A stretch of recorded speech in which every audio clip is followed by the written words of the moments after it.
Hi everyone, this is our channel, Around My Story. Please like, share and subscribe.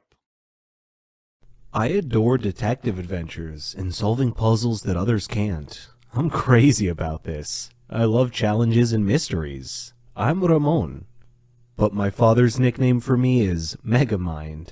I'm 14 years old, and I'm typically ranked number one in my class every year. I have become famous for solving riddles. Many comers have tried to unseat me, but all have failed. I love to examine minute details. But let me get on with telling you my story. One hot summer, we had just finished our exams at school and were going on summer break. So I organized a trip to the beach with my friends. Beach weather is amazing. Clear skies, cool ocean breezes, sand, and sun. Just amazing. One day, before my beach trip, my mother handed me a letter from my grandmother. I was surprised and thought it was a little weird because Granny owned a hotel in the surrounding area nearby. It had wonderful views all around it. I had opened the letter, which read, "Dear Ramon, how are you? I hope you're enjoying your summer break. Would you mind spending a couple of days with me? I have a serious matter that I would like to discuss with you. Granny." Initially, I thought that it was probably some silly matter, but then my inner voice told me that it might be important. I was conflicted between going on my beach trip or visiting my granny. I decided to visit Granny first. She was family after all, so off I went. Though my grandmother lived in a beautiful area, the closer I got to the hotel, the more my inner voice was nagging me. When I arrived at the hotel, Granny was waiting for me. She smiled and hugged me. I had missed her so much. She had company. Raul, her maintenance man, and Malika, her housekeeper and assistant. There weren't any guests in the hotel at the time, and I asked her why. Her face changed, and she said that was what she wanted to speak to me about. So we went to her room to talk. She then proceeded to tell me that the hotel was haunted. "Haunted?" I exclaimed. "What makes you think that?" Granny said, "The hotel has evil spirits that frighten the guests at night."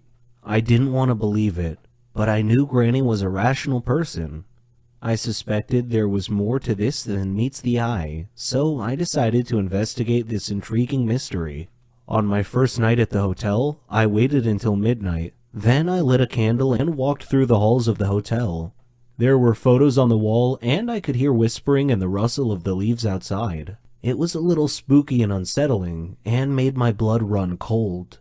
Suddenly, I heard laughing on both sides of the hotel, and a shadow passed quickly in front of my eyes. Unnerved, I quickly returned to my room, where soon afterwards I heard something scratching on my door. I kept thinking to myself, I am not afraid. I am not afraid. Then the door began opening slowly. I saw a hand on the doorknob. Then the owner of the hand came into view. It was a cloaked, headless man holding a candle. I fainted. The next day, I woke up to find Granny and Malika standing beside me. Granny told me that I had been sleeping a long time. I asked what had happened, and they told me they heard me scream and came to my aid. When they found me, I was unconscious on the floor. At that moment, there was a knock on the door. It was Raul bringing me a drink. That was when I noticed something strange about Raul's face. It was emotionless. Then I glanced at his hands as I accepted the drink from him. That night, I again walked around the hotel. I found some steps at the end of a corridor that led to the basement. Down in the basement, I opened a maintenance door and found a tape recorder and a pile of clothes on a table. Suddenly, the lights went out. I was groping around in the dark and trying to find my way back when I heard the laughing again. Still, I continued stumbling ahead through the dark. I stepped on an electrical line and tore it off the wall. I returned to my room. My door opened slowly. I was hiding behind the door. I grabbed the loose electrical detonator and touched it to the doorknob. It was live, and I heard a grunt from the owner of the hand on the other side of the door as he or she was shocked. And I heard him or her fall to the floor. It took me a while to find the electrical panel, but I managed to get the lights back on. When I did, I found Raoul laying unconscious on the floor next to the doorknob that I had electrified.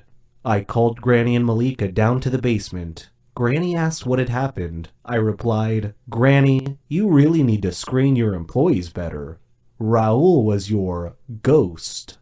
Granny looked shocked and asked me what made me think that.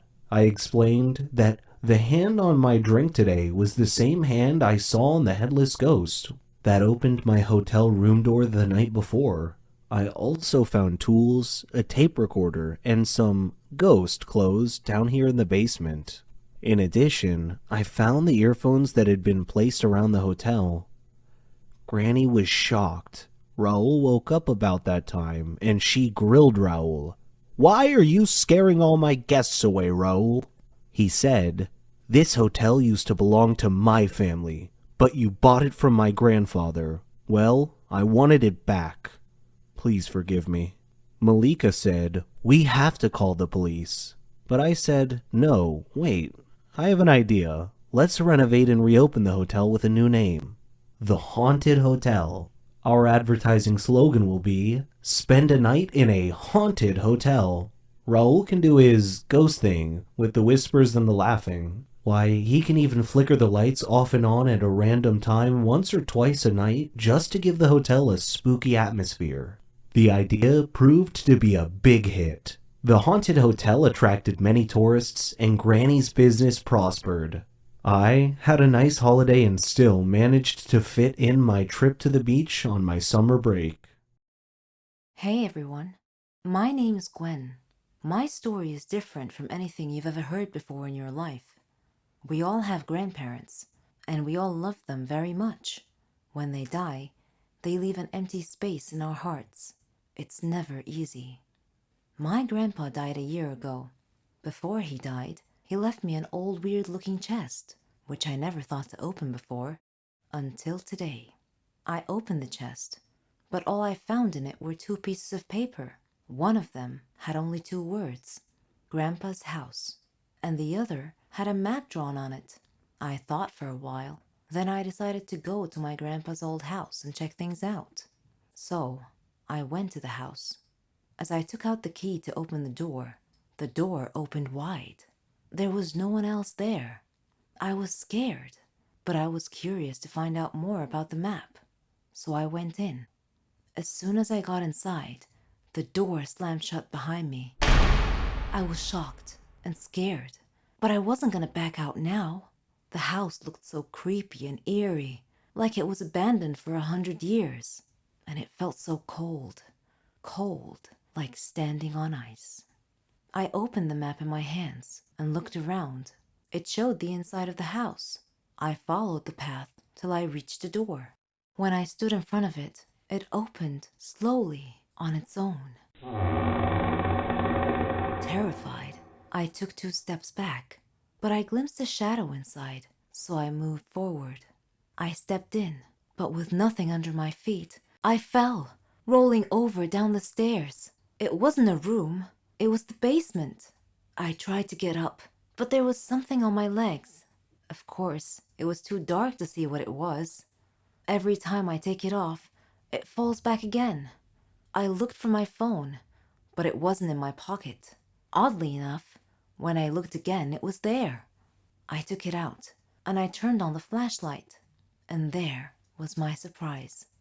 On my legs was the bony arm of a skeleton. I kicked it away and stood up quick. I lit around the room with my phone, but it was full of skeletons all over. Of course, no need to tell you I was scared the heck out of my wits. What happened next was beyond the understanding of an average person. The eyes of one of the skeletons turned bright red, and they were staring right at me. My feet started moving backwards automatically, and I found 2 bony hands clasping my neck. I freaked out, but then, suddenly, all the skeletons moved and stood in 2 lines, clearing a path for me. The map in my hand was glowing and indicating a place in the room. I moved towards it, slowly, as my knees buckled together. There was a huge chest. When I opened it, I found a ton load of money. Strangely enough, all the skeletons had disappeared. and the furniture in the room was floating around the air. I got scared, and I ran for it, but I came to the stairs, and I found the door locked. It wouldn't open. The skeletons appeared around me once again, and they were pulling me off the stairs. I soared through the air and landed on the chest. Then I was out cold. When I came to, I found myself inside the chest, like it was a coffin of some sort, and I was lying inside, feeling numb all over. I could see the sky, but it was cloudy. I felt like I was being buried. Then I heard a voice. It said, "Welcome to your grandpa's treasure."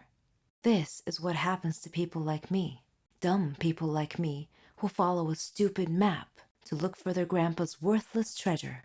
They'll tell you their stories from their graves. Hello, my name is Kate. Now I'm going to say this. I am by no means a saint, and the only reason I brought this up is later in the story. So, I dated this guy in high school for 2 years. He was the love of my life, and I planned on marrying him. His dad became super controlling, and eventually he forced us to break up. He immediately got into a relationship with another girl, and I moved on. Later on, I met this guy who we will call Max, and he was a mix between country and scene. He liked artists like Lil Peep and also was in love with horses. He had a girlfriend who lived across the country, but we stayed friends. They eventually broke up, and naturally, we both grew closer. Dear God, I regret ever saying yes to going out with him. The first 2 months, they were constant fighting. He wanted us to visit his ex-girlfriend because she was failing college and addicted to coke while we were together. He would sometimes text her while he was at my house or while we were at dinner, but eventually he quit. The next few months were okay at best. He would constantly start fights with my male friends and even assumed I was cheating on him with one friend who at the time did have a crush on me. But I'm a very loyal person who went as far as to put more of my time into hanging out with my boyfriend than my friends.